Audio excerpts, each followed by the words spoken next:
Then you have to take your children and teach them that, who they are, and keep them out of churches, and identify the church as being our enemy in our midst, in our community. That's the enemy. And you find your way back to ancient Egypt. Now, if you don't do these three things, you'll be meeting all for the rest of your lives, because you're going to be regurgitating the same thing over and over and over again. The problem is in our community. Thank you.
Find your way back to ancient Egypt. Find your way back to ancient Egypt. Find your way back to ancient Egypt.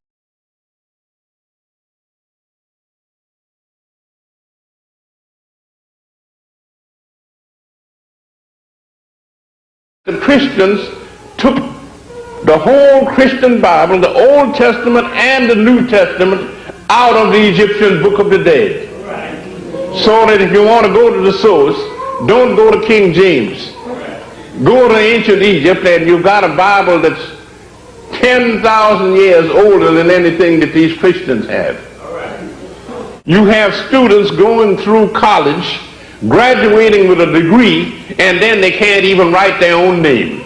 I began to study the history of Africa, particularly the history of Ethiopia and Egypt. You go back and study the ancient history of Egypt, and especially the religion of ancient Egypt, and they had a Bible. I have a good English translation of it in 3 volumes in one, called The Theban Recension of the Book of the Dead. And in this, you take this Egyptian Bible and compare it with the King James Bible, which is popular among the Protestant denominations in the United States. And you study the Egyptian Bible and you study the Christian Bible. The Egyptian Bible goes back 10,000 years. The King James Bible only goes back about 300 years.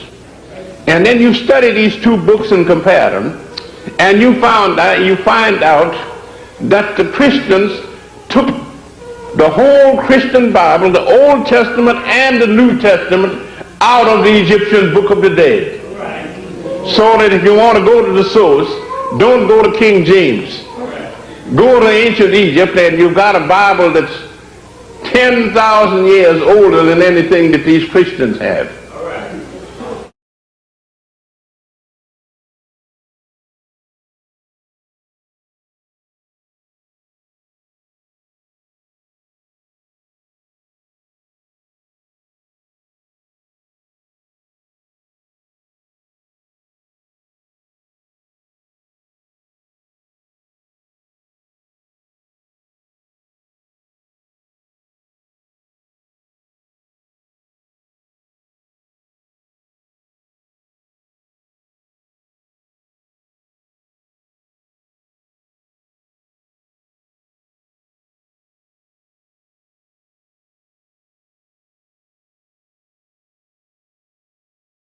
The pyramid texts.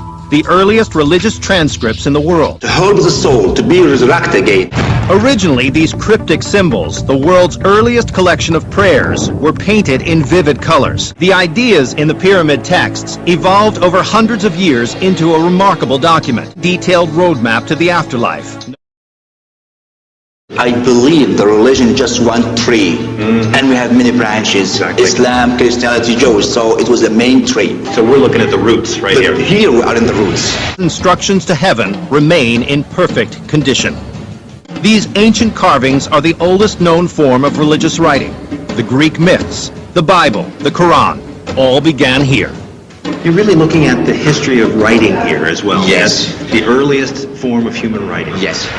His resurrection was crucial. German archaeologist Gunther Dreyer. Here at Abydos, for the first time, we see the idea of resurrection. They had an idea already developed of physical resurrection, which became so important in Christianity much later.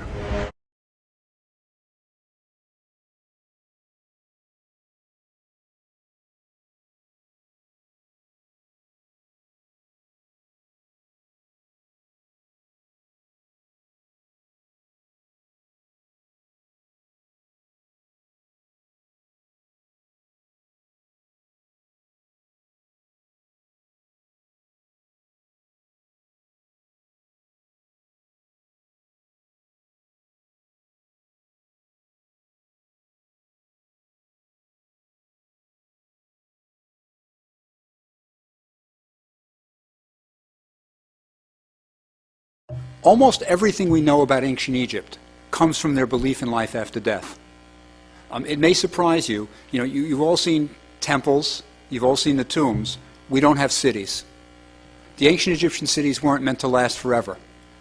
They really believed that you're going to go on forever, so why not put your money in your tombs and your temples, which are for eternity? So their houses only had to last one generation. So we don't have ancient Egyptian cities, just temples, tombs, and artifacts from those tombs.